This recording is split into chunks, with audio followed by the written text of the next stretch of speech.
Hey everybody, and welcome to my video for the run through of day one of your May Train with the Beast program. Now I'm not going to go through the warm-up. You can do that in the app and look at the video demos. It's pretty self-explanatory. It's a very simple 4-movement warm-up. I have a post up here on my wall, and we have the dislocates with the pull aparts with the band. We have the glute bridge with the adductor squeeze. And just one thing I want to say about that adductor squeeze, I have a foam roller between my knees doing the demo. However, you could put anything relatively light between these, like a football, like a basketball, just to squeeze as you do your glute bridges. Wait. The scap push-ups then on the ground, again just mobilizing those shoulders, dropping the chest down into the ground, and then elevated push-ups on a slightly higher surface than you will do the push-ups in your main phase, and I'll go through that now. So the first exercise is our push-ups. The program calls for 6 to 12 reps, 3 to 4 sets.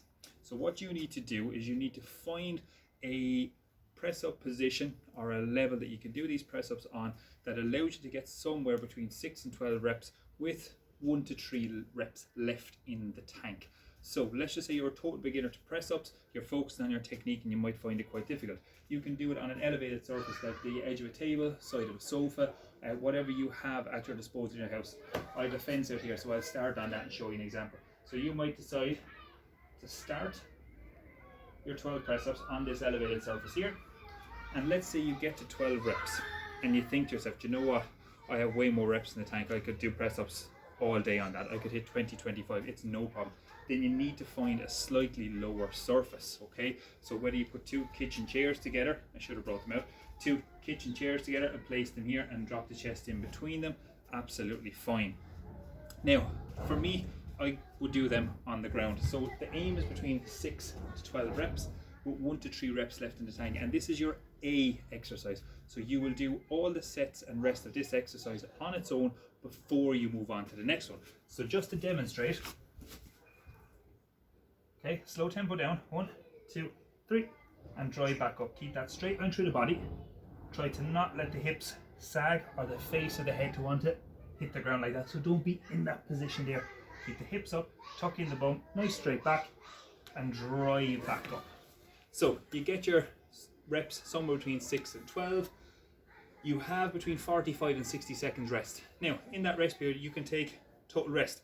You can drop to your knees, you can get your breath back, you can loosen up the shoulders by doing some shoulder rolls, or you could use the movement in the warm-up that we did, those scap push-ups, just to mobilize the shoulders in between sets.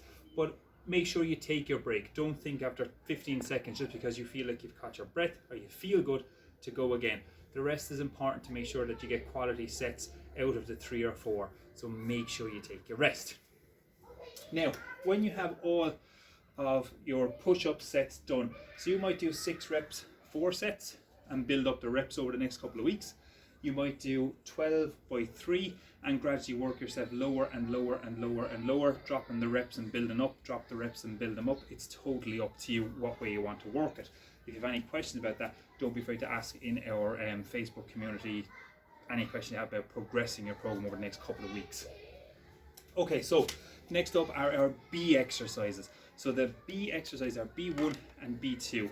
That's what's called a superset, where we put 2 exercises back to back with minimal rest between them. So you'll do exercise B1, exercise B2 for 1 set each, and then rest. Okay, so the first exercise is a TRX face pull. So you'll have your TRX set up at home, either on a door using a door anchor or on a sturdy surface like I have here on my pull-up bar. Set yourself at the angle appropriate to your level and pull the thumbs back towards the side of your face or your temples. Keeping a straight line through the body, so don't let the hips sag and don't let the back arch too much at the top.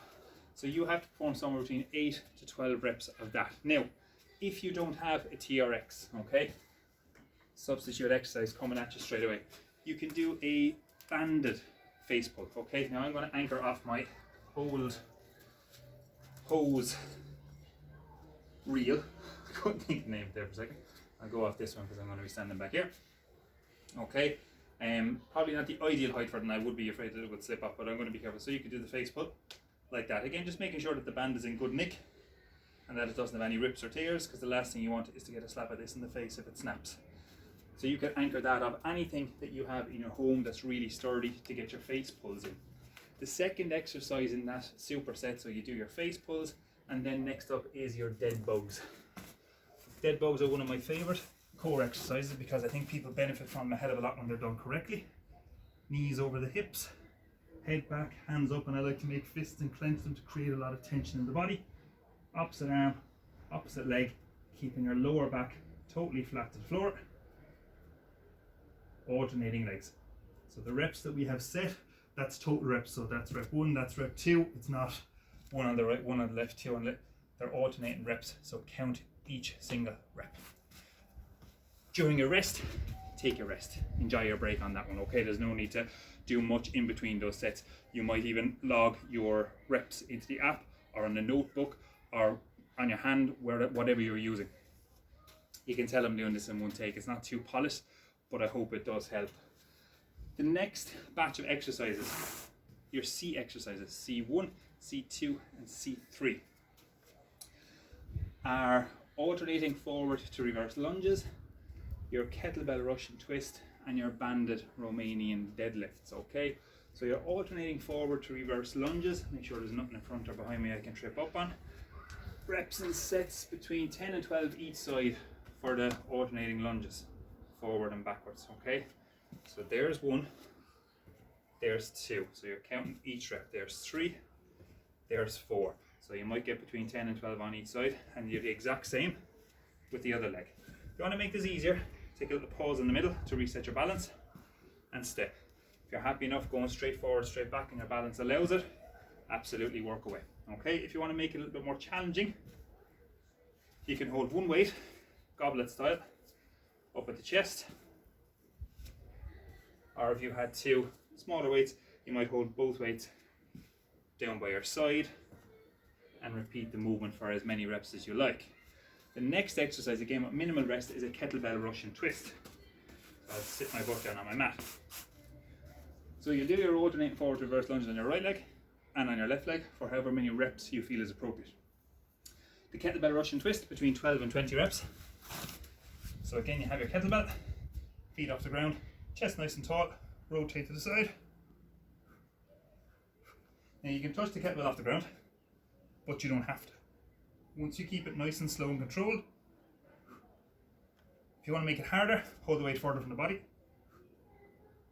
If you want to make it easier, you can either leave out the weight, just do it with the hands, or you can put the feet on the ground, give you that bit of balance.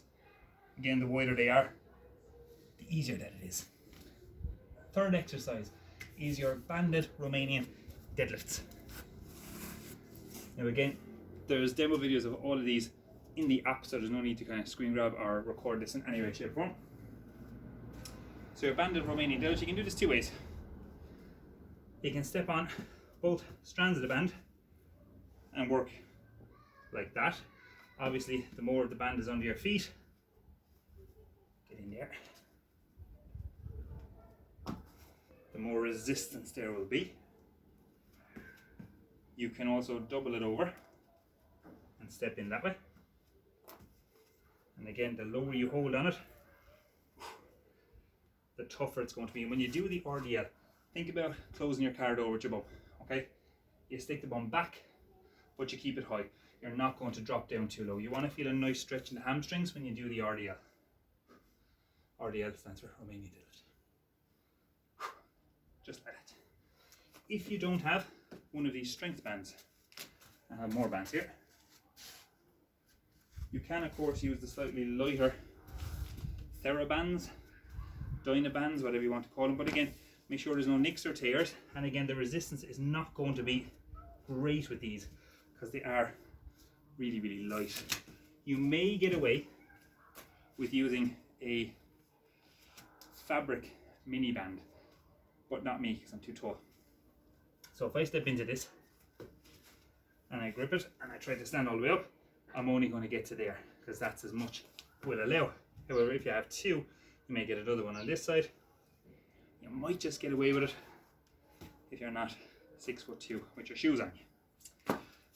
So With that tricep, you'll perform your alternating forward and reverse lunges for the rep set. Minimal rest, but you can take anything up to 15-20 seconds. Get your Russian twist reps in between 12 and 20. So again, if you're a beginner, start at 12 and push the boulder on the first day of the first week.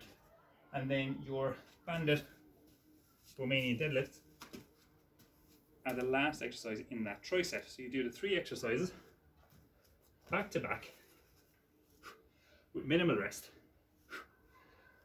And then once the 3 are finished, it's in your program to take between 30 and 45 seconds rest at the end of those 3 exercises. Now, if you do 2 sets of each or 3 sets of each, that's 2 sets or 3 sets of all of those exercises. So just make sure that you stay pretty consistent with that. Next up, the last thing is your finisher.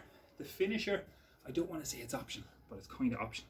So your finisher on day 1 is a 3-minute plank. Okay, now, before you say, Anne, I know, you don't have to do it all in one go. You can break it up into as many reps, into as many sets as you want it, but try to take as little rest as possible and try and build up the times that you get, therefore reducing the amount of sets that you have to use to get through the 3 minutes over the course of the next 5 weeks. Okay, so again, just to demonstrate, I won't do all the 3 minutes, I won't bore you.